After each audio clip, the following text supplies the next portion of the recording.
Segera download Quran Tadabbur, Dia meraih tafsir kebaikan. dalam genggaman Contoh Anda. bulan Ramadan adalah bulan Al-Quran.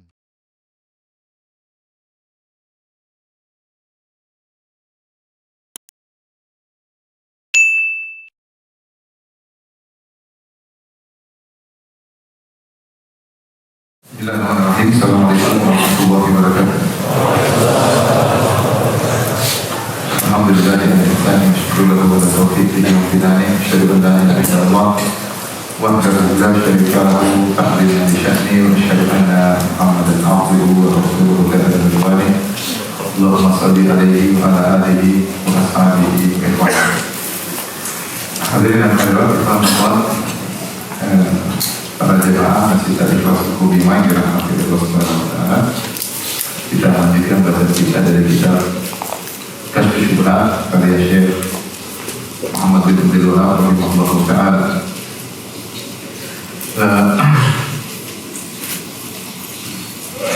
Kita lanjutkan beliau berkata,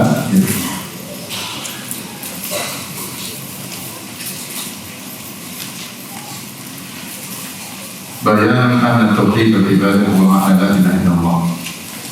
Jelas tentang bahwasanya wujud ibadah itu mengesahkan Allah dalam beribadah tadi itulah makna la ilaha illallah.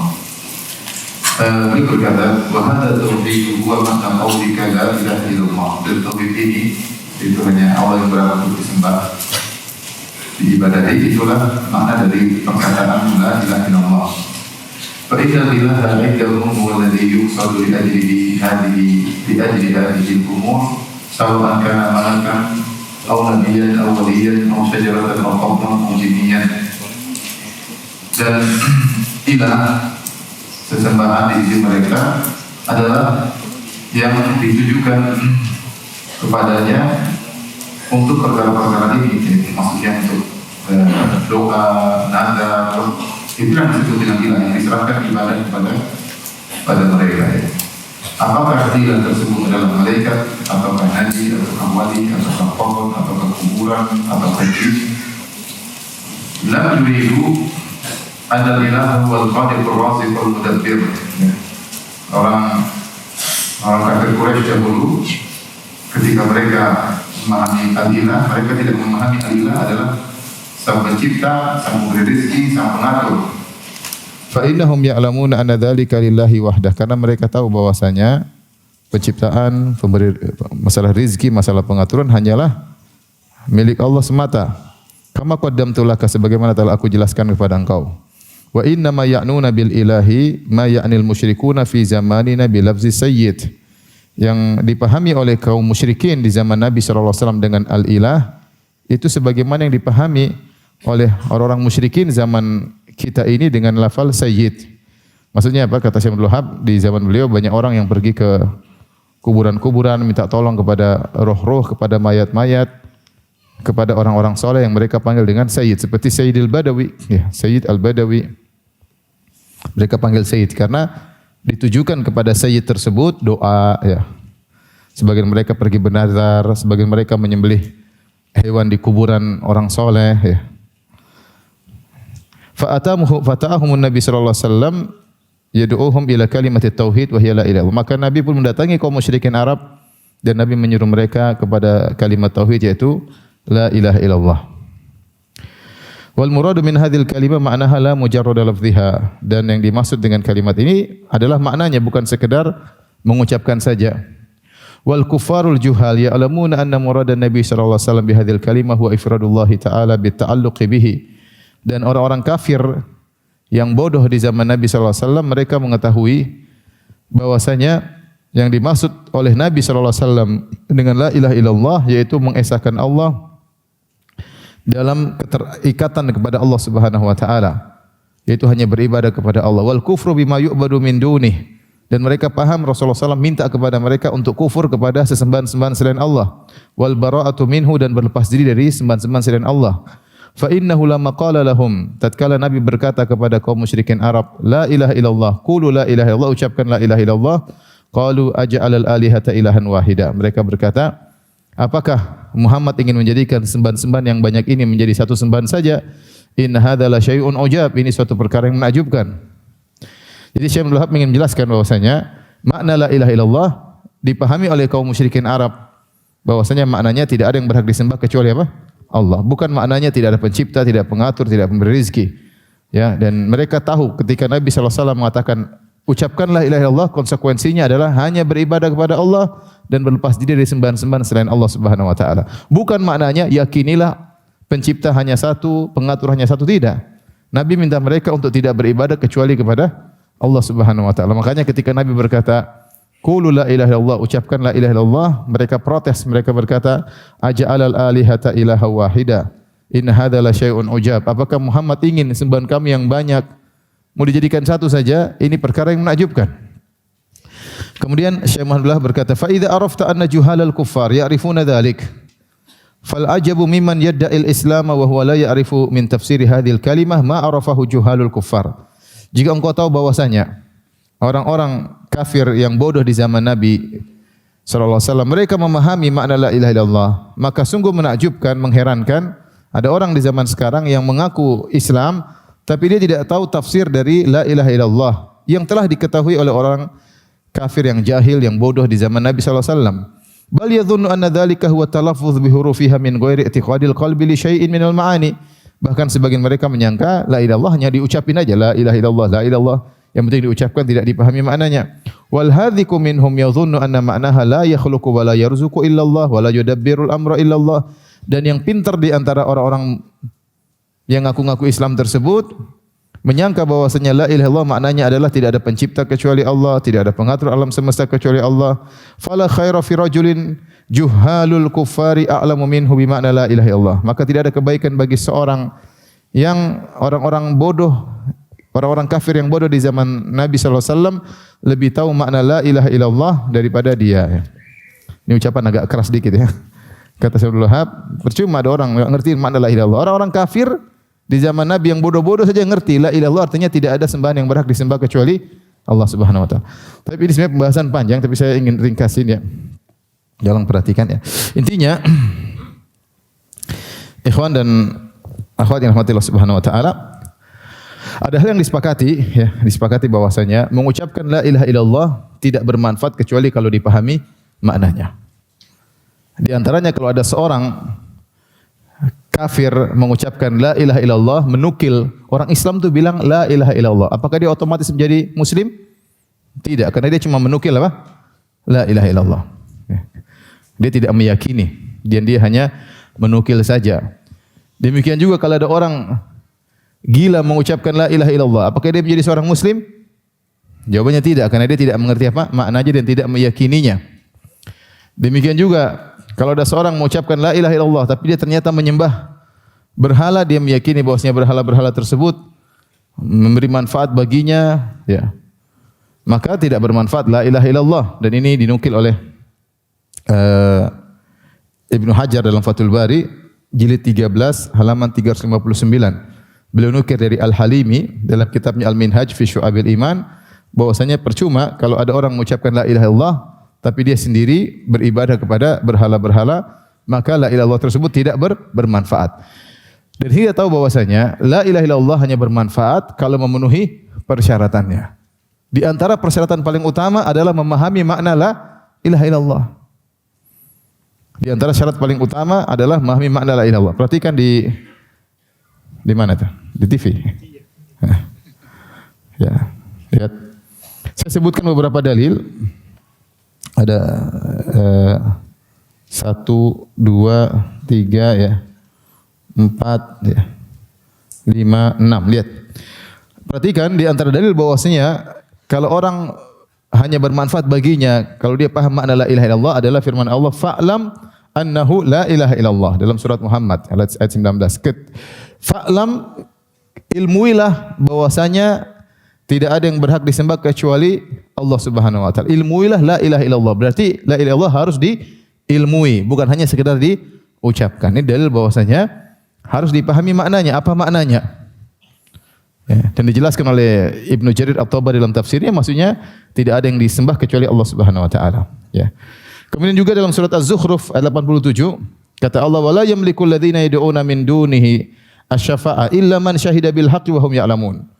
Dan bahwasanya orang-orang yang disembah selain Allah Subhanahu wa taala tidak bisa memberi syafaat kecuali bagi orang yang syahida bil haq, yang mempersaksikan Allah wa hum ya'lamun, dan mereka memahami maknanya. Ini dijadikan dalil bahwasanya orang yang bisa dapat syafaat hanyalah orang yang syahida bil haq, yaitu syahida bila ilaha illallah, yang bersaksi asyhadu alla ilaha illallah wa hum ya'lamun, dan mereka paham tentang makna la ilaha illallah. Ya.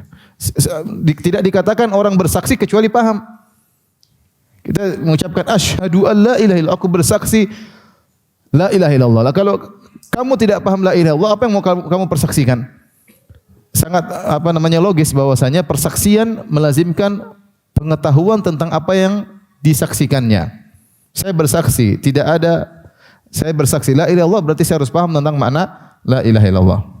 Kemudian juga dalam hadis Rasulullah SAW sebutkan, dalam banyak hadis di antaranya Rasulullah SAW bersabda, "Man mata wa huwa ya'lamu annahu la ilaha illallah dakhalal jannah." Siapa yang meninggal dan dia tahu bahwasanya la ilaha illallah, artinya dia ngerti maknanya, maka dia akan masuk surga. Hadis riwayat Muslim. Di sini Nabi persyaratkan, bukan sekedar la ilaha illallah kemudian masuk surga, enggak. Tapi dia mengucapkan la ilaha illallah dan dia mengerti maknanya, maka dia masuk surga. Kemudian juga dalam sebagian riwayat ya, Rasulullah menyebutkan dengan makna yang sama, siapa yang mengucapkan la ilaha asyhadu alla ilaha illallah Muhammadar Rasulullah, tidaklah dia bertemu dengan Allah Subhanahu wa taala ya dengan dua kalimat tersebut ghairu syakin fihima, tanpa ragu tentang syahadatain tersebut, kecuali dia akan masuk surga.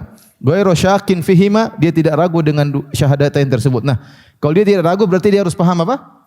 Maknanya. Harus paham maknanya. Bagaimana dia bisa menghilangkan keraguan kecuali kalau dia paham maknanya. Kemudian juga dalam hadis kata Rasulullah SAW, as'adun nasi bi syafaati yaumal qiyamah man qala la ilaha illallah khalisan min qalbi. Khalisan min qalbi. Orang yang paling berbahagia mendapatkan syafaatku pada hari kiamat yaitu orang mengucapkan la ilaha illallah ikhlas dari hatinya ya. Ini menunjukkan dia harus mengerti tentang la ilaha illallah. Kemudian juga dalam hadis yang lain, mustaiqinan biha qalbuhu, hatinya harus yakin. Ini semua lafal-lafal 6 dalil yang saya sebutkan menunjukkan bahwasanya la ilaha illallah itu hanya bermanfaat kalau dipahami apa? Maknanya. Kalau tidak dipahami maknanya percuma. Ada orang gila mengucapkan la ilaha illallah enggak ada manfaatnya. Kemudian kalau ada orang cuma menghikayatkan itu orang Islam bilang la ilaha illallah, apakah dia jadi orang muslim? Tidak, dia hanya menghikayatkan perkataan orang kafir. Dia tidak jadi seorang muslim. Atau ada orang yang mengucapkan la ilaha illallah tapi dia ternyata melakukan pembatalnya, seperti tadi kata Ibnu Hajar rahimahullahu taala, nukil dari Al-Halimi, ada orang bilang la ilaha illallah tapi ternyata dia menyembah berhala, maka tidak manfaat la ilaha illallah. Atau orang munafik mengucapkan la ilaha illallah tapi dia ragu dengan Islam, dia bilang semua agama benar, percuma. La ilaha illallah tidak bermanfaat. Dari situlah kemudian para ulama membuat pembahasan tentang syarat la ilaha illallah. Syarat la ilaha illallah. Di antaranya harus mengilmuinya. Ini yang paling pertama.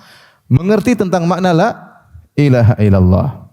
Agar dia bisa yakin, agar dia tidak ragu, agar dia bisa mengamalkannya, agar dia bisa menjalankan konsekuensinya, dan agar dia bisa menjauhi pembatal-pembatalnya. Syarat paling pertama yaitu ngerti tentang makna la ilaha illallah. Kalau enggak ngerti ya itu semua enggak bisa dikerjakan. Kalau enggak ngerti enggak bisa dikerjakan ya. Makanya ada orang bilang la ilaha illallah tapi la ilaha illallah zikir tapi kedukun juga lancar ya. Ada ya. Saya kemarin baru ada orang yang ngeluh sama saya, Ustaz, ada keluarga Masya Allah Ustaz rajin sholat tapi kedukun juga lancar ya. Kenapa? Dia tidak paham makna la ilaha illallah. Ya wajar. Sehingga dia tidak bisa mengamalkan la ilaha illallah dengan benar. Ini semua sebagaimana tadi kata Syekh Muhammad bin Wahab rahimahullah taala bahwasanya la ilaha illallah bukan kalimatun tuqal, bukan suatu kalimat yang diucapkan saja kemudian bermanfaat. Tapi ada aturannya, ada syarat-syaratnya, di antaranya mengilmuinya. Ini syarat paling utama agar Anda ketika mengatakan asyhadu alla ilaha illallah, aku bersaksi ya. Nah, kalau enggak ngerti apa yang disaksikan gimana mau jadi apa? Saksi. Agar sah persaksian Anda harus ngerti tentang mana la ilaha illallah. Ada buku sangat indah yang saya tadi baca belum sempat selesai ya karena 1000 halaman lebih ya. Buku judulnya Raf'ul Ishtibah an Ma'na Al-Ilah wal Ibadah. Ini karangan Syekh Muhammad Al-Amin Syinqiti rahimahullahu taala. Dicetak sekitar 1200 halaman kalau tidak salah. Di internet juga ada. Beliau menjelaskan bahwasanya, dan bagusnya buku ini, dia ulama Malikiyah ya, yang punya tafsir Adwa'ul Bayan. Adwa'ul Bayan, dan dia adalah gurunya Syekh Abdul Muhsin Al-Abbad. Gurunya Syekh Abdul Muhsin Al-Abbad, hafizahullah ta'ala. Seorang alim di kota Madinah rahimahullah. Dia punya buku tafsir Adwa'ul Bayan ya. Dan dia punya buku ini. Kenapa dia tulis buku ini? Ketika dia menemukan banyak orang yang menyembah kuburan, ada yang punya kepercayaan kepada bintang-bintang, ada yang punya hubungan dengan jin-jin. Maka dia meneliti, dia mengatakan sebab utama terjadinya penyelewengan akan hal ini tidak lain, saya teliti ternyata permasalahannya pada dua. Tidak paham makna al-ilah dan tidak paham makna al-ibadah. Apa itu makna ilah dan apa itu makna ibadah? Karena kalau orang tidak paham apa itu makna ilah, maka dia bisa menjadikan sesembahan selain Allah tanpa dia sadari. Contoh seperti orang menyangka namanya ilah itu meyakini pencipta hanya Allah Subhanahu wa taala. Ketika dia kemudian pergi ke dukun, ketika dia kemudian minta kepada wali-wali, dia tidak merasa menyembah selain Allah, paham? Ketika dia berdoa kepada sunan, dia berdoa kepada mungkin malaikat ya. Minta kepada Sayyidul Badawi, minta kepada Abdul Qadir Jailani, dia tidak merasa sedang beribadah, tidak merasa menjadikan itu sebagai Tuhan-Tuhan selain Allah. Sehingga akhirnya dia terjerumus dalam kesyirikan tanpa dia sadari. Karena dia tidak tahu makna al-ilah. Kemudian juga perkara kedua, dia tidak paham tentang makna ibadah. Tidak paham tentang makna ibadah. Ya. Dia menyangka kalau seorang berdoa kepada wali bukan ibadah. Ya. Dia menyangka kalau menyembelih kepada jin, menyembelih bukan ibadah ya. Ketika dia tidak tahu itu adalah ibadah, maka dia tidak sedang merasa beribadah kepada selain Allah Subhanahu wa taala. Maka sebab utama terjadinya kesyirikan, ini dia sebutkan di muqaddimah kitab tersebut halaman 3 dan halaman 4. Intinya kembali kepada dua permasalahan. Pertama, tidak paham makna al-ilah dengan benar. Yang kedua, tidak paham makna kalimat al-ibadah itu apa maksudnya dengan benar. Sehingga menjadikan sebagian orang terjerumus dalam kesyirikan tanpa disadari. Ya, dia tidak merasa berbuat syirik, tidak merasa berbuat kesyirikan. Baik. Oleh karenanya pada kesempatan kali ini kita akan bahas ya. Tadi Syekh Abdullah mengatakan sungguh buruk atau tidak ada kebaikan bagi seorang yang di zaman sekarang tidak ngerti la ilaha illallah, sementara Abu Jahal dan teman-temannya ngerti makna apa? La ilaha illallah. Maka bagaimana ya? Abu Jahal aja ngerti karena Abu Jahal pandai bahasa Arab ya. Dia ngerti makna la ilaha illallah apa ya. Tapi kita akan bahas dua perkara sehingga kita tahu kenapa. Baik. Sekarang kita bahas, tolong perhatikan, lihat di televisi ya. Ya. Ya. Makna la ilaha illallah. Makna la ilaha illallah. Ya. Makna la ilaha illallah ini fokus kepada makna al-ilah. Ya, karena tidak ada ilah kecuali Allah. Nah, ilah ini artinya apa? Ilah ini artinya apa? Ini yang menjadi pembahasan. Jadi ada perbedaan antara ya Ahlus Sunnah secara umum, kemudian perbedaan Ahlul Kalam tentang makna al-ilah, Ahlus Sunnah wal Jamaah mereka membawa makna al-ilah kepada makna ibadah, yaitu al-ilah maksudnya al-ma'bud, sama dengan al-ma'bud, yaitu yang disembah, yang diibadahi atau disembah. Adapun Ahlul Kalam mereka membawa makna nanti akan kita bahas makna al-ilah kepada makna rububiyah, makna rububiyah. Di antaranya ini ditelusuri, antum bisa baca misalnya buku Al-Mawaqif lil Iji, kemudian Al-Maqasid Sa'duddin At-Taftazani, kemudian juga ulama-ulama Asy'ariyah seperti juga Syekh Ristani menukil dari Abu Hasan Al-Asy'ari, kemudian juga Al-Baijuri ketika mensyarah Al-Jauhar, Jauharatut Tauhid karya Ibrahim Al-Laqani ya. Di antara makna-makna yang kita simpulkan dari Ahlul Kalam bahwasanya ada beberapa makna, semuanya makna rububiyah kecuali satu terakhir ya.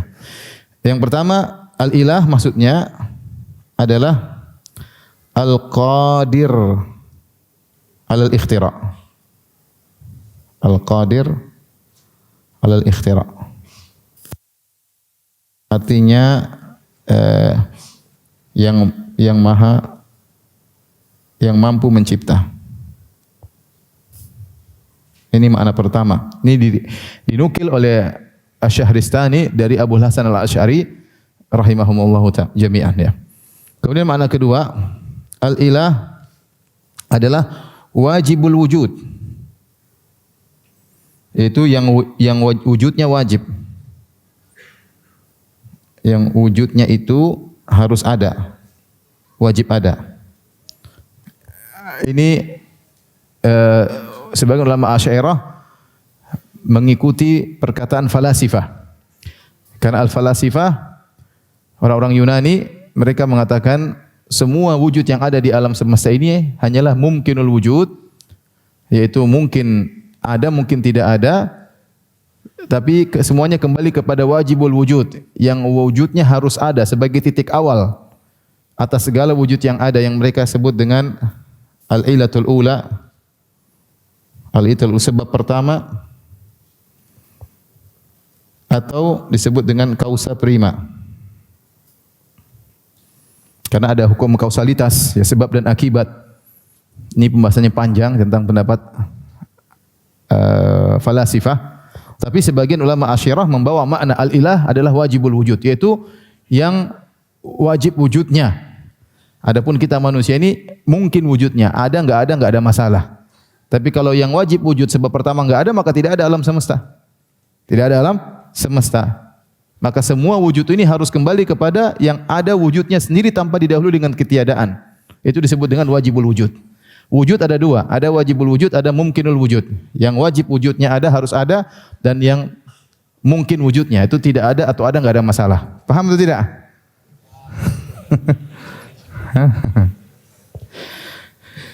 Nanti kita ulang ya.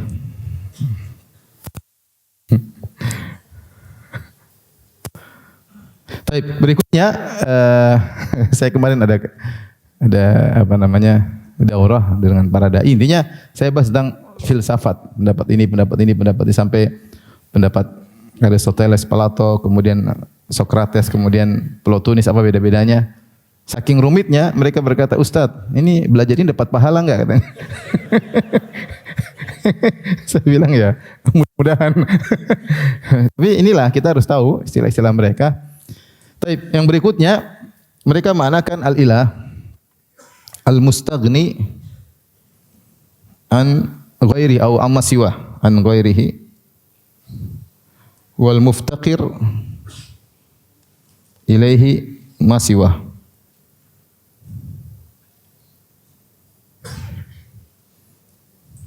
Ya, artinya yang tidak butuh kepada yang lainnya, kepada yang lain,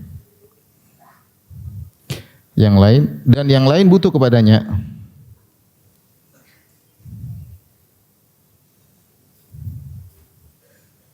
Butuh kepadanya.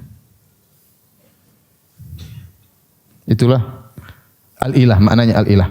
Yang terakhir, dan ini yang ini paling bagus ya, adalah karangan perkataan Al-Baijuri. Dia mengatakan al-ilah yaitu al-ma'bud, yang disembah. Ini seperti pernyataan ahlu sunnah, yang disembah. Baik. Ini tiga makna, perhatikan saat 2, 3, 4. Mungkin ada makna yang lain, tapi ini kembali kepada 3 makna ini. Kalau kita lihat pada 3 makna, makna pertama 1, 2, dan 3 dari kalangan Asy'ariyah. Antum bisa lihat dalam, saya ulangi buku-bukunya, dinukil oleh Al-Iji dalam kitabnya Al-Mawaqif, kemudian Sa'duddin At-Tirtizani dalam Al-Maqasid, kemudian Sanusi, ya, kemudian juga Syarah Jawharatut Tauhid, ya. Baik. Kalau kita perhatikan, lihat 3 makna ini. Ketika kita katakan la ilaha illallah, tidak ada ilah yang berhak disembah kecuali Allah, kita maknakan kepada makna pertama, kedua, dan ketiga. Tidak ada yang mencipta kecuali Allah, atau yang kedua, tidak ada yang wajibul wujud kecuali apa? Allah, atau yang ketiga, tidak ada yang mustaghni an ghairihi, tidak membutuhkan yang lainnya kecuali Allah Subhanahu wa taala. 3 makna ini melazimkan,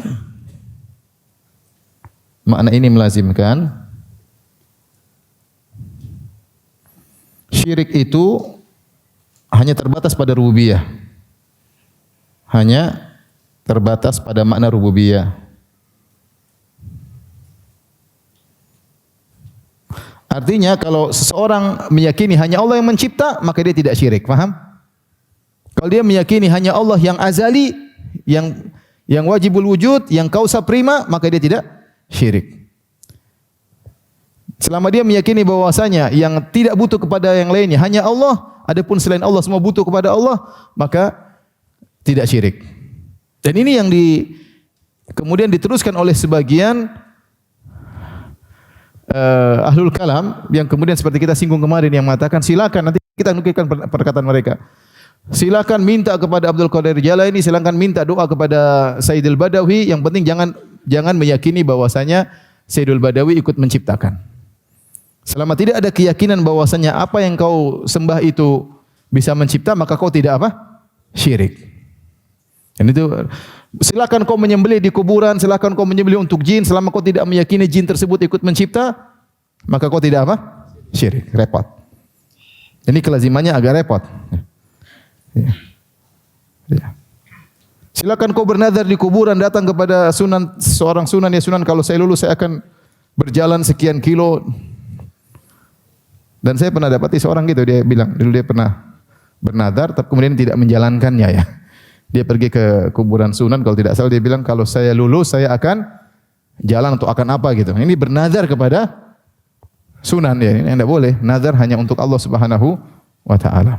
Nah, selama tidak meyakini sunan mencipta alam semesta, selama tidak meyakini Abdul Qadir Jailani menciptakan alam semesta, selama meyakini Abdul Qadir Jailani, jin dan sunan wali-wali itu hanyalah tidak selalu membutuhkan kepada Allah, maka seorang tidak terjerumus dalam kesyirikan. Maka ini menunjukkan bahwasanya penting mengetahui makna al-ilah, ya.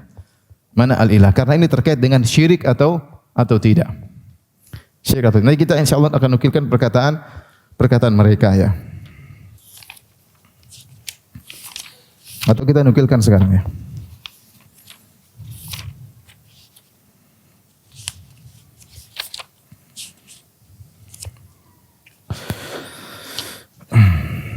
Contoh,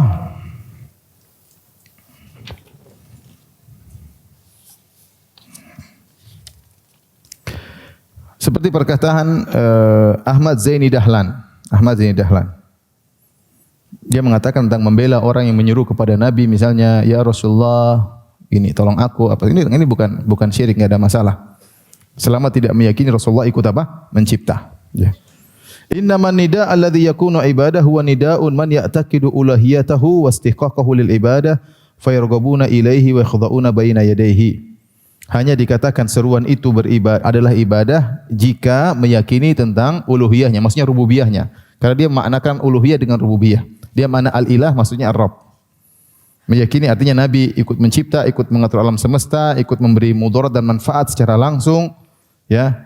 Maka itu baru dikatakan ibadah. Disertai meyakini bahwasanya Nabi berhak untuk diibadahi, ya. Jadi ada dua, meyakini Nabi untuk diibadahi dan meyakini Nabi ikut mempunyai apa? Rububiyah. Baru dikatakan itu ibadah. Kemudian dia berkata, ya, Wala ya'taqidu ahadun minal muslimin uluhiyata ghairillah. Dan tidak ada seorang muslim meyakini ada pencipta selain Allah. Wala ta'thira ahadin siwa Allah. Tidak ada seorang muslim pun meyakini yang bisa memberi pengaruh kecuali Allah. Artinya dia mengatakan tidak ada orang musyrik. Paham? Kalau kita lihat perkataan dia seakan-akan siapa sih orang Islam yang meyakini ada pencipta selain Allah? Ada enggak? Enggak ada. Berarti ya sudah enggak ada orang musyrik. Mau minta sama ini, mau doa sama sini, enggak ada yang meyakini pencipta selain Allah Subhanahu wa taala. Makanya dia mengatakan fa inna tauhidar rububiyah huwa tauhidul uluhiyah. Tauhid rububiyah, tauhid uluhiyah, sudah jangan dipisah-pisah, sama aja. Pokoknya meyakini ada pencipta selain Allah itulah baru syirik. Al-Qudai ini juga dia berkata, "Innama musammal ibadah la yadkhulu fihi syai'un min at-tawassul wal istighatsah wa ghairuhuma. Bal yashtabihu bil ibadah bal la yashtabihu bil ibadati aslan." Ya. Fa inna kullama yadullu ala ta'zim la yakunu minal ibadah illa idza qarana bihi i'tiqadur rububiyyati lidzalikal mu'azzam aw sifatun min sifatiha al-khassah biha. Ini Al-Qudai dia nulis buku ya. Dia mengatakan ulama mereka juga tidaklah yang dimaksud dengan ibadah tidak termasuk di dalamnya tawassul dan istighatsah. Tawassul kepada orang saleh, istighatsah minta tolong kepada orang saleh, enggak. Selain itu tidak ada namanya ibadah. Ibadah itu dan ini tidak akan dikatakan ibadah, tidak ada keserupaan dengan ibadah sama sekali. Ya. Semua yang menunjukkan pengagungan tidak dianggap sebagai ibadah kecuali meyakini rububiyah kepada yang diagungkan tadi. Illa idza iqtarana bihi i'tiqadur rububiyah. Kecuali meyakini yang diagungkan tadi ikut mengatur alam semesta, itu baru namanya apa? Ibadah. Repot. Jadi intinya maksudnya kalau antum pergi ke kuburan wali, antum potong kambing, itu bukan ibadah, enggak ada masalah, bukan syirik. Antum berkata ya Ali, ya Husain, selama antum yakini Ali dan Husain tidak menciptakan alam semesta, tidak mengatur alam semesta, maka tidak syirik. Kapan dikatakan syirik? Kalau meyakini rububiyah Ali dan Husain. Kalau kita meyakini Ali dan Husain dapat izin dari Allah, dapat syafaat dari Allah, ya enggak ada masalah. Enggak ada masalah. Demikian juga Al-Amili, ya. Al-Amili seorang Syiah, dia juga mengatakan demikian ya.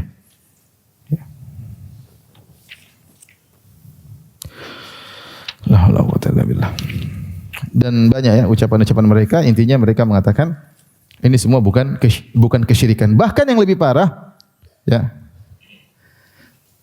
Seperti perkataan Yusuf An-Nabhani. Dia mengatakan justru istighatsah kepada wali-wali Allah, minta tolong kepada mereka, minta hajat kepada mereka, justru itulah tauhid. Itulah apa? Tauhid. Saya bacakan ya.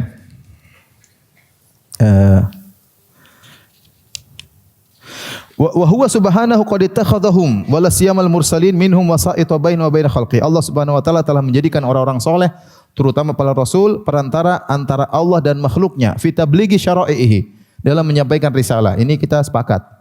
Itu sampaikan nabi, para ulama, mereka adalah perantara untuk menyampaikan wahyu kepada apa? Kepada kita. Para nabi mendapat wahyu dari Allah, para ulama belajar dari para nabi untuk menyampaikan wahyu Allah kepada hamba-hambanya. Wa hum khalquhu al-muhabbun li da'watihim al-musaddaqun bi nubuwatihim wa safwatuhum wa wasa'ita ilaihi fi ghufrani zallatihim. Yang jadi masalah dia mengatakan wa hum khalquhu al-muhibbuna li da'watihim, dan hamba-hamba Allah itu mencintai dakwah para nabi, al-musaddiquna bi nubuwatihim, dan membenarkan kenabian para nabi, wa safwatihim, ya, dan juga mereka mengakui nabi adalah orang yang mulia, wa sa'ita ilaihi fi ghufrani zallatihim, dan Allah menjadikan para nabi dan para rasul sebagai perantara untuk mengampuni dosa-dosa para hamba. Ini ada syubhat masalah ini ya. Tentang surat An-Nisa, mungkin suatu saat kita akan bahas ya. Kemudian mengatakan wa qada'i hajatihim, dan dalam rangka juga untuk memenuhi kebutuhan-kebutuhan mereka. Ada hajat-hajat mereka, silakan minta melalui perantara-perantara tersebut. Kemudian beliau berkata, fa idza ulima dzalik yu'lamu yaqinan anna ta'dhimahum wa tawqirahum wa tawassul bihim ilaihi ta'ala fadlan an kaunihi la yukhillu bi tauhidihi subhanahu wa ta'ala huwa min lubabit tauhid khalisi dinihi wa ahsani anwa ibadati azza wa jalla. Kalau begitu ya diketahui dengan yakin bahwasanya mengagungkan para nabi, mengagungkan para wali-wali, bertawassul dengan mereka, istighosah kepada mereka, minta hajat kepada mereka, semuanya ini tidak merusak tauhid kepada Allah Subhanahu wa taala, bahkan dia intisari dari apa? Tauhid. Jadi bukan syirik lagi, bahkan apa? Super tauhid. Minta kepada wali-wali.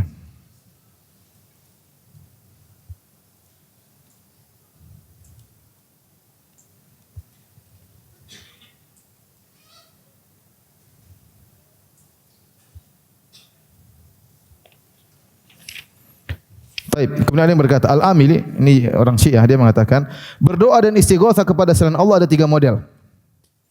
Pertama, an yahtifa bismi mujarradan, mengatakan ya Muhammad, beristighatsah, berdoa ya Muhammad, ya Ali, ya Abdul Qadir, ya Aulia Allah, ya Ahlul Bait. Ini model pertama.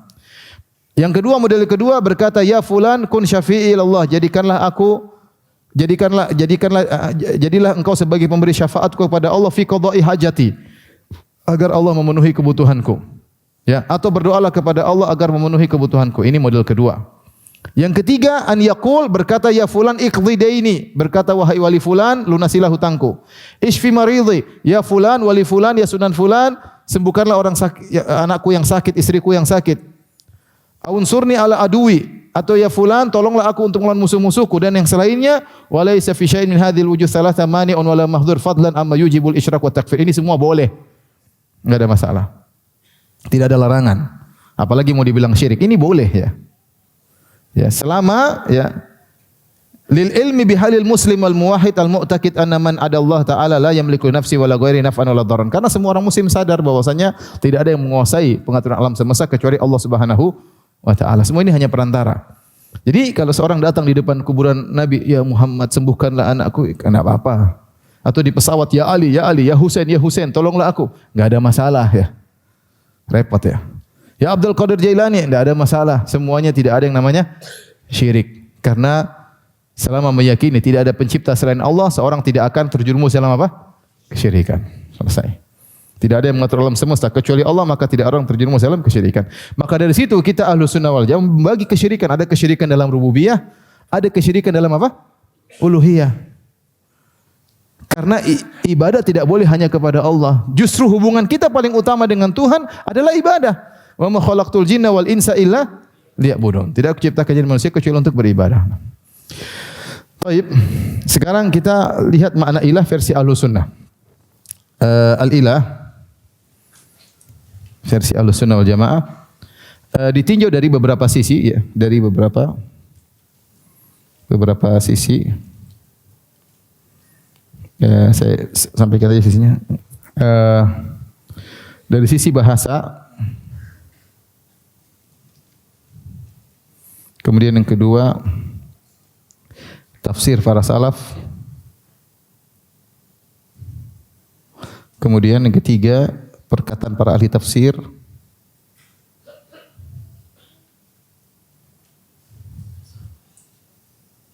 kemudian dalil-dalil yang keempat dari nas, dalil-dalil.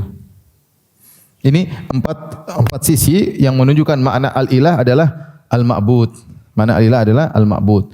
Pertama, dari sisi bahasa. Ini sudah ya? Foto aja, foto biar cepat. Ada ya?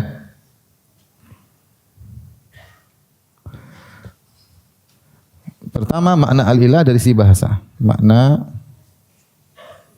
al-ilah ya dari sisi bahasa.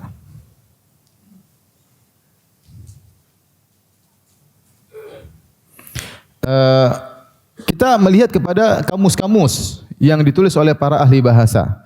Kita ada ulama bahasa, di antaranya misalnya yang meninggal semua pada abad keempat seperti Al-Jauhari, ya.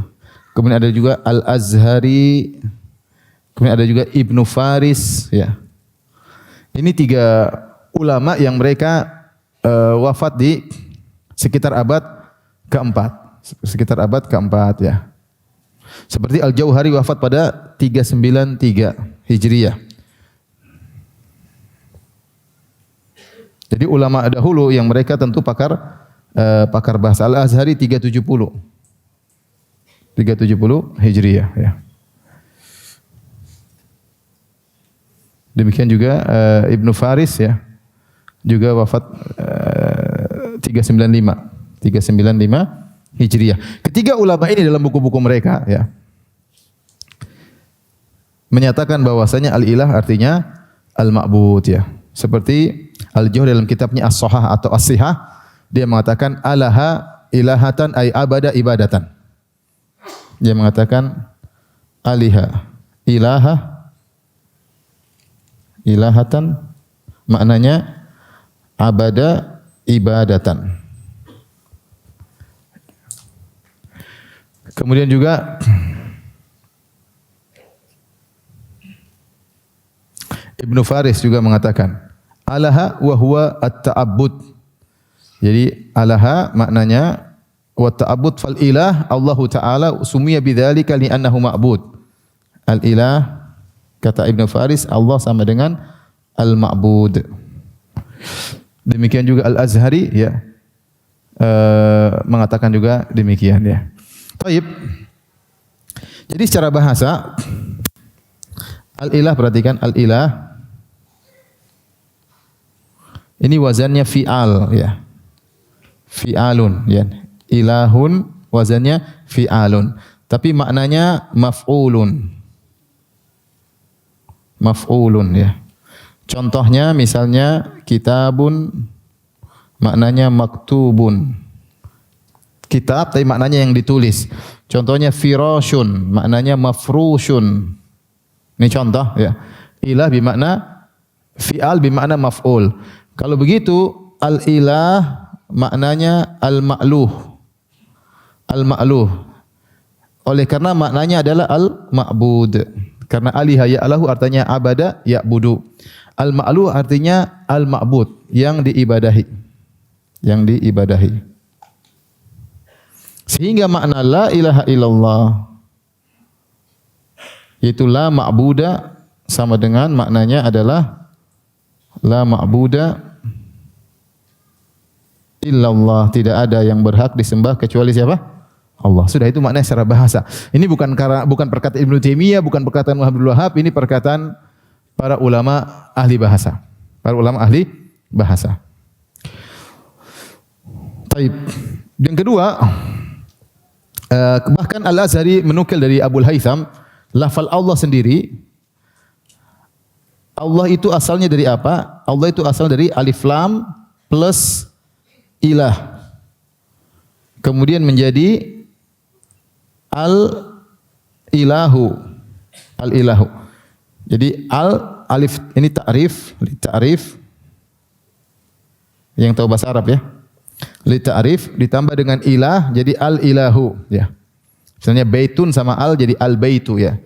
Al-ilahu. Al-ilahu ketika orang Arab sulit untuk mengatakan al-ilahu maka mereka menghilangkan hamzah qata, mereka hilangkan jadi tapi kasrohnya tetap bertahan menjadi alilahu. Alilahu. Alilahu. Alilahu. Ketika jadi alilahu, ini bukan karangan saya. Ini dinukil oleh Al-Azhari ya. Dalam kitabnya Tahdhibul Lughah jilid 6 halaman 222 sampai 223, beliau menukil dari sumber kata Allah. Dia adalah kalimat mushtaq dari perkataan Abul Haytham. Jadi alilahu kemudian lam ketemu lam ditasydid menjadi Allahu. Jadi Allah itu asalnya al-ilah. Al-ilah maknanya al-ma'bud. Jadi tidak ada yang berhak disembah kecuali yang memang berhak untuk disembah, yaitu adalah siapa? Allah Subhanahu wa taala. Ini secara bahasa sudah jelas. Tidak ada kaitannya al-ilah dengan makna rububiyah. Pencipta, al-mustaghni an ghairihi, wajibul wujud, enggak ada secara bahasa. Kalau kita lihat secara bahasa maknanya al-ilah maknanya al-ma'bud. Jadi la ilaha illallah artinya la ma'buda bihaqqin illal ma'bud. Tidak ada yang berhak disembah kecuali Allah semata yang berhak untuk disembah. Jadi kaitannya masalah peribadatan. Tapi ini makna ilah secara bahasa. Kemudian sudah ya. Yang berikutnya, dalil yang berikutnya makna ilah Ini masalahnya sangat urgent. Ini masalah syirik atau tidak, ini penting. Ini hidup cuma sekali, jangan spekulasi ya.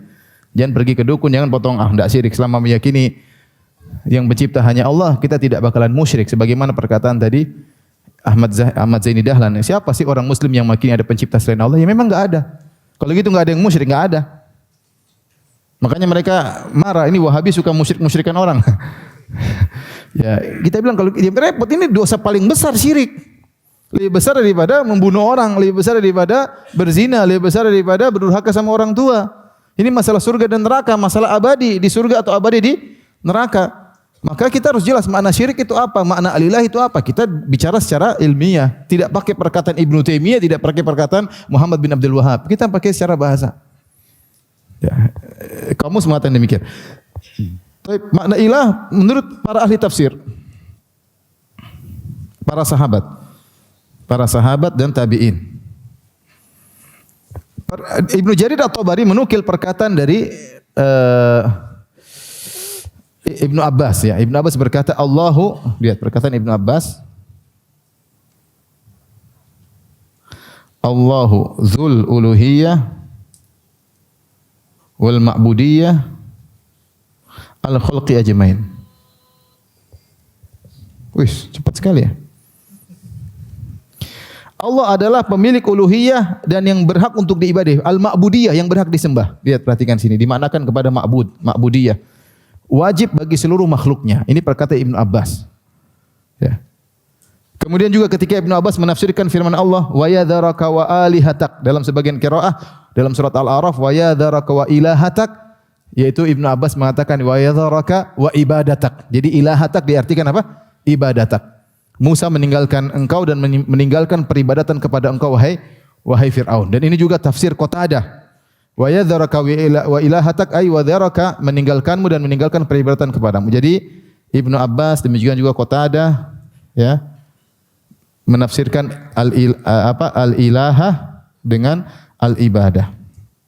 Baik. Kemudian berikutnya perkataan para ahli tafsir. Para ahli tafsir. Subhanallah, badal tafsir bahkan bukan dari kalangan Ahlussunnah. Di antaranya Ibnu Jarir At-Tabari dalam 4 tempat tadi saya lihat di Syamilah, ya, dia menyatakan makna terutama dalam firman Allah, fa'lam annahu la ilaha illallah. Dia mengatakan ketahuilah tidak ada yang berhak disembah kecuali siapa? Allah. Ibnu Jarir At-Tabari ini Syekhul Mufassirin, syekhnya para ahli tafsir. Ya, paling pakar tafsir Ibnu Jarir At-Tabari, yang paling menukil perkataan para salaf Ibnu Jarir At-Tabari. Ya, makanya ketika saya membantah misalnya orang-orang liberal yang menafsirkan suatu ayat dengan tafsiran sendiri, bantahnya mudah. Tinggal buka tafsir Ibnu Jarir, tidak ada pendapat seperti ini, pendapat baru. Karena Ibnu Jarir ketika dia menyampaikan tafsir, dia menyebutkan khilaf. Kemudian dia menukilkan para salaf. Misalnya ayat ini 3 pendapat. Pendapat pertama begini, salafnya fulan, dia sebutkan sanadnya. Pendapat kedua adalah tabi'in, pendapat ini disebutkan sanadnya. Pendapat ketiga, siapa yang mengucapkan dia sebut sanadnya. Kemudian mengatakan yang lebih tepat adalah pendapat pertama misalnya. Jadi dia selalu menukil apa? Khilaf. Sehingga kita tahu bahwasanya kalau khilaf belakangan yang tidak pernah disebut oleh Ibnu Jarir atau ulama-ulama yang menukilkan dengan sanad, berarti itu bukan pendapat para salaf, bukan pendapat para salaf. Ketika dia menafsirkan fa'lam annahu la ilaha illallah, dia mengatakan ketahuilah tidak ada yang berhak disembah kecuali Allah Subhanahu wa taala. Demikian juga bahkan bukan Ibnu Jarir, bahkan Az-Zamakhsyari dalam Kasyaf. Az-Zamakhsyari Mu'tazilah. Az-Zamakhsyari dalam kitabnya Al-Kasyaf juga menukil la ilaha illallah, artinya la ma'buda bihaqqin illallah. Kemudian juga bahkan ya perkataan di kalangan sebagian ulama Asy'ari seperti Al-Baydhawi ini juga mengatakan demikian, bahwasanya la ilaha illallah itu la ma'buda bihaqqin illallah. Bahkan dalam tafsir Al-Maturidi sama, Al-Maturidi juga demikian. Jadi tidak semua Asy'ariyah menafsirkan dengan makna la ilaha illallah dengan makna rububiyah. Karena di kalangan para ahli tafsir, ya, mereka menafsirkan la ilaha illallah artinya la ma'buda illallah ya. Jadi ikhwan dan akhwat yang dirahmati Allah Subhanahu wa taala, kita bahas agar kita yakin bahwasanya akidah kita berdasarkan dalil. Tadi sudah bahas secara bahasa. Kita sudah nukil perkataan para ulama bahasa dari kalangan salaf abad keempat, Al-Azhari, Al-Jauhari, Ibnu Faris ya. Kemudian kita nukil juga perkataan para sahabat tabi'in, Ibnu Abbas dan juga siapa tadi? Al-Qatadah. Kemudian kita nukilkan perkataan para ahli tafsir, bahkan dari ahli tafsir di kalangan bukan ahlu sunnah seperti Zamakhsyari, Al-Baydhawi, ya, Maturidi, ya. Ya, mudah, tinggal kita kalau yang penuntut ilmu masuk Syamilah buka la ma'buda fa'lam annahu la ilaha illallah. Ya. Kemudian juga penggunaan ayat, ini sangat penting ya.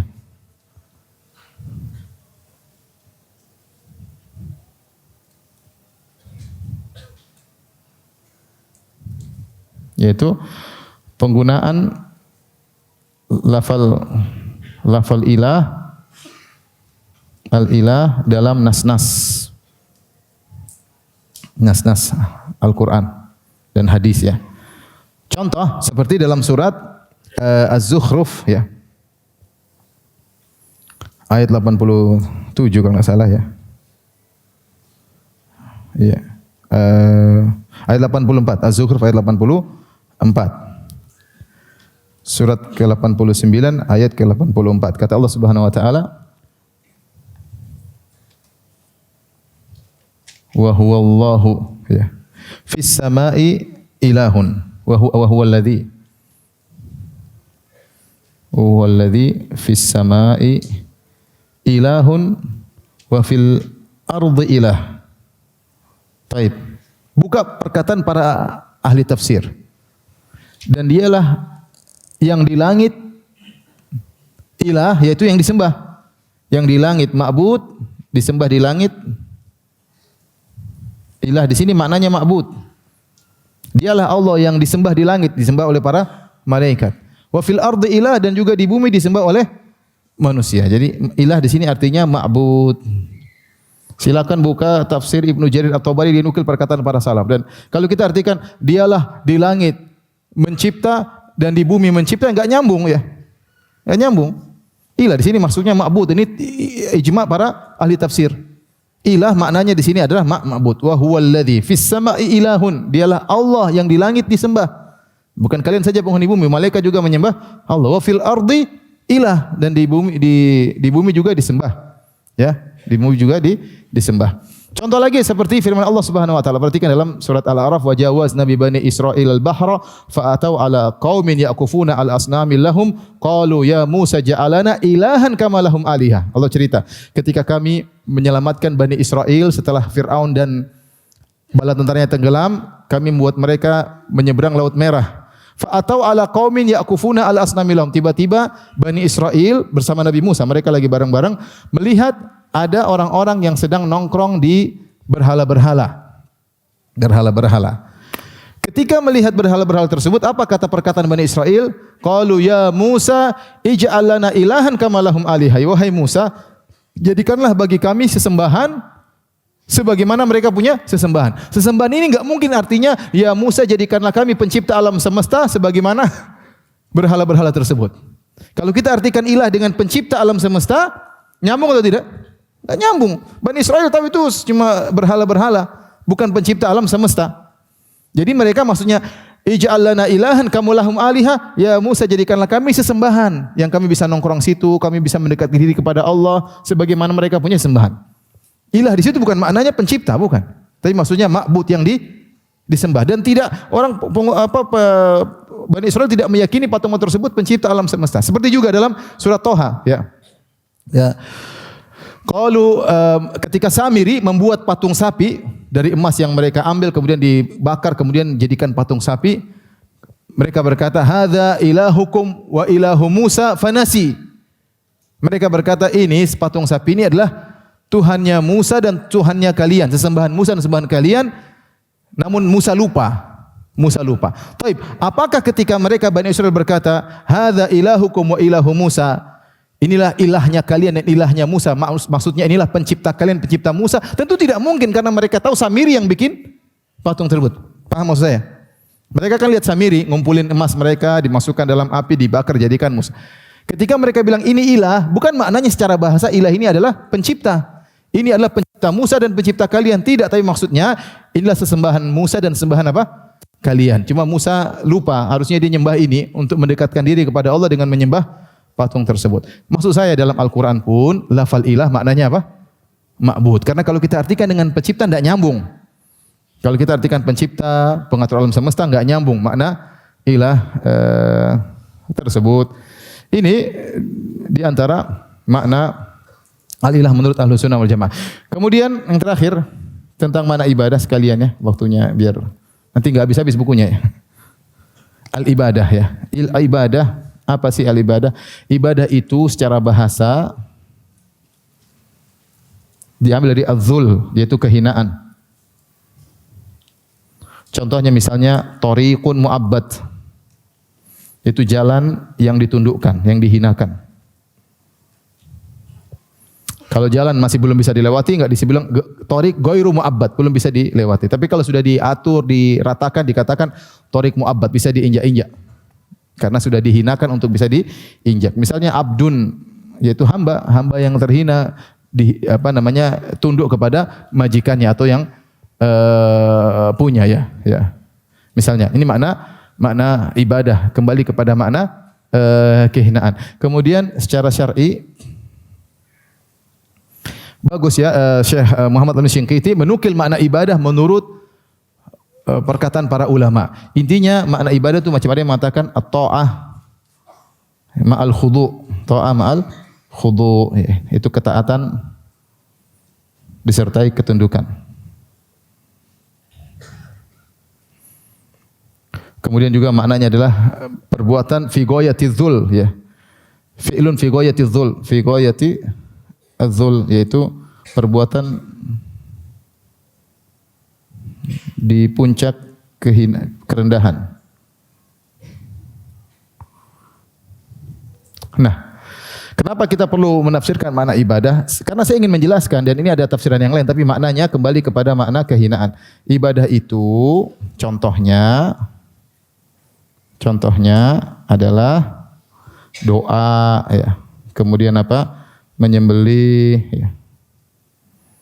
Kemudian apa? Nazar. Apa lagi? Salat ya. Ya, tawakal, ibadah hati ya. Berharap, roja, banyak ibadah perkataan, ibadah perbuatan, ibadah hati. Ini semua ibadah. Secara bahasa benar, kalau kita salat tunduk kepada Allah, kita wakal, kita menyerahkan diri kepada Allah, kita berdoa menghinakan diri kepada Allah. Ini semua kalau diserahkan kepada selain Allah, syirik atau tidak? Syirik. Kalau mereka enggak, bukan syirik, enggak ada masalah. Selama kamu tidak meyakini ada pencipta selain Allah.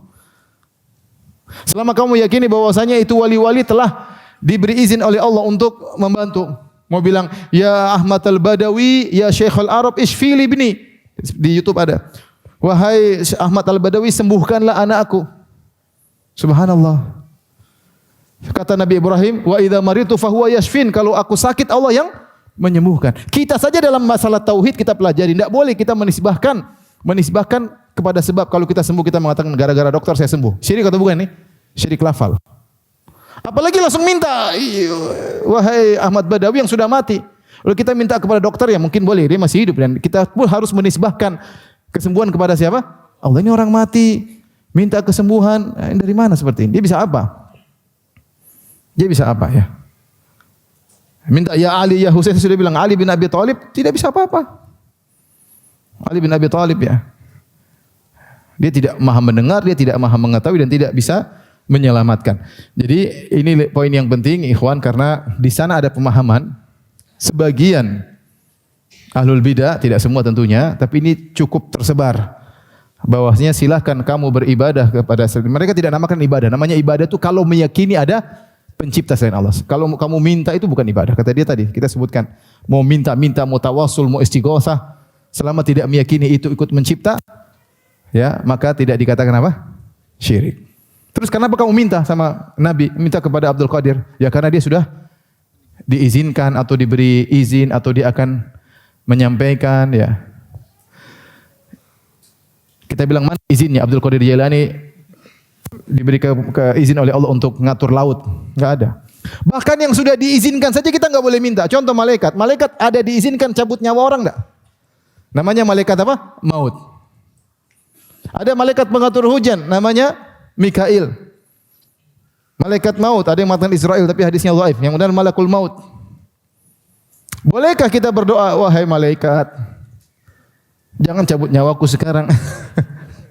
Meskipun dia telah diizinkan Allah, tapi dia tidak bisa menjalankan kecuali seperintah. Ini ada jelas-jelas dalil bahwasanya dia yang bertugas cabut apa? Nyawa. Itu pun tidak boleh kita berdoa kepada dia. Nah, boleh kita pergi, wah malaikat hujan, pindahin hujannya ke sini dong. Kamu kan sudah diberi oleh Allah untuk mengatur. Kalau enggak sampaikanlah kepada Allah. Enggak boleh syirik. Itu padahal malaikat benar-benar ngatur hujan.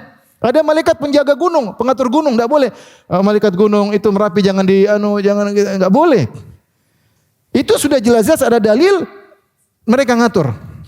Makanya Allah berfirman, "Fal mudabbirati amra." Demi malaikat-malaikat yang mengatur atas izin siapa? Allah. Nah, kalau Abdul Qadir Jailani rahimahullah ngatur apa? Mana dalilnya dia ngatur? Sudah meninggal. Mana dalilnya Sayyid Al-Badawi mengatur sudah meninggal? Justru kita disuruh untuk ziarah, untuk kita doain karena dia sudah enggak bisa apa-apa. Nabi SAW pergi ke syuhada Uhud, mendoakan mereka atau minta doa sama syuhada Uhud? Mendoakan. Ini kok bolak-balik orang sudah mati malah mintain. Terus apa dalilnya? Dia kemudian diizinkan untuk bisa menolong? Enggak ada dalilnya. Jadi khayalan ya. Saya sudah sampaikan kemarin. Ali bin Abi Thalib, sebagian orang Syiah ketika di pesawat dia mengatakan ya Ali, ya Ali. Saya bilang ini melazimkan 3 kesyirikan. Pertama, meyakini Ali Maha mendengar. Yang kedua, meyakini Ali radhiyallahu anhu Maha mengetahui. Yang ketiga, meyakini Ali bisa mengatur pesawat atau mengatur angin supaya pesawatnya bisa selamat. Dan ini super kesyirikan. Karena ketika dia mengatakan ya Ali, dia yakin Ali mendengar. Kalau Ali enggak dengar, ngapain dia bilang apa? Ya Ali. Ini konsekuensi logis. Antum di atas pesawat antum bilang ya Ali, berarti antum dengar Ali dengar atau tidak? Yakin. Antum yakin Ali dengar atau tidak? Yakin. Ini orang Syiah maksudnya, bukan antum. Maksudnya kalau orang Syiah di atas pesawat terus kemudian pesawat goyang dia bilang ya Ali, ya Ali. Dia ngomong gitu dia yakin Ali dengar atau tidak? Kalau dia enggak yakin dengar, ngapain dia panggil ya Ali kemudian dia tidak dengar? Kemudian kenapa dia panggil? Karena dia tahu Ali mengetahui kondisi dia. Berarti Ali Maha mengetahui. Kemudian kenapa dia panggil? Karena dia tahu Ali bisa menolong dia. Ini semua super syirik. Sementara Ali bin Abi Thalib masih hidup ketika Abdurrahman bin Muljim bersama 2 orang temannya rapat di Mekah di bulan Ramadan, kita akan bunuh Ali. Saya tugasnya bunuh Ali, kamu tugasnya bunuh Muawiyah, kamu tugasnya bunuh Amr bin As di bulan Ramadan. Mereka rapat gitu. Ali bin Abi Thalib tahu enggak? Dia enggak tahu. Makanya dia meninggal radhiyallahu anhu. Mereka ngomong-ngomong, Ali tahu atau tidak? Ali masih hidup tidak tahu. Ini Ali bin Abi Thalib sudah meninggal di atas pesawat lagi. Ya Ali gimana? Yang benar aja ya. Kemudian kalau orang sudah syirik, akal enggak pakai. Akal enggak jalan. Makanya bersyukur kepada Allah antum tidak melakukan apa? Kesyirik. Demikian kajian kita. Tapi demikian saja. Subhanakallah bihamdik asyhadu an la ilaha illa anta astaghfiruka wa atubu ilaik. Assalamualaikum warahmatullahi wabarakatuh.